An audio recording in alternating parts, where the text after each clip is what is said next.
बनाओ, रोड बनाओ, रोड बनाओ,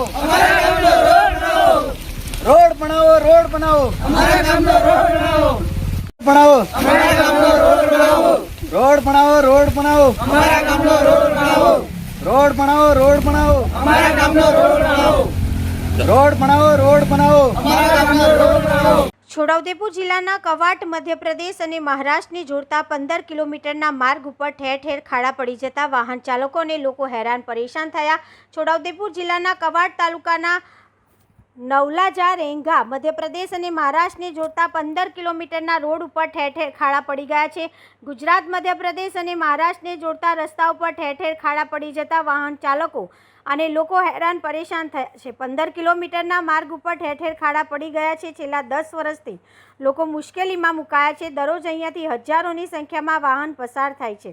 108 એમ્બ્યુલન્સ, સરકારી એસટી બસ સહિતના વાહનોને ખાડાઓને લઈને મુશ્કેલીનો સામનો કરવો પડી રહ્યો છે। મુખ્ય માર્ગ હોય અને ખાડાઓનું સામ્રાજ્ય હોય, જેને લઈને મધ્યપ્રદેશ, મહારાષ્ટ્ર અને ગુજરાતના વાહન ચાલકો વાહન ચલાવે ક્યાં એટલી હદે ખાડા પડી ગયા છે। વાહન ચાલકો અને સ્થાનિક લોકો માંગ કરી રહ્યા છે કે તંત્ર અને સરકાર દ્વારા વહેલી તકે માર્ગને નવીન બનાવવામાં આવે તેવી માંગ કરી રહ્યા છે।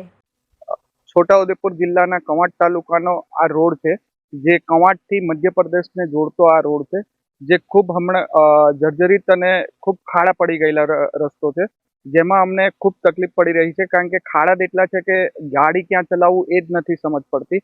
કારણ કે આમાં 108 અમારે દર્દીઓને લઈ જવું હોય કે ખૂબ ખરાબ હાલતમાં રસ્તો છે। એટલે સરકારને અમારી માંગણી એટલી છે કે આ નવો રોડ મંજૂર કરે અને અમને નવો રોડ બનાવી આપે, એટલી અમારી માંગણી છે। આ રોડ કવાંટથી સકલાને જોડતો છે અને એમ તો મધ્યપ્રદેશને બી જોડતો છે રોડ। પેલી સાઈડ પર મધ્યપ્રદેશ આવે, અહીંયા એમપી મધ્યપ્રદેશ પેલી બાજુ મહારાષ્ટ્ર આવે છે, એને જોડતો 3 રાજ્યને જોડતો રોડ છે। એમાં આ રોડની હાલત તો ઘણી ખરાબ થઈ ગયેલી છે, એટલે રોડ બનવું જોઈએ એ અમારી માંગ છે, બીજું કંઈ છે નહીં અમારે।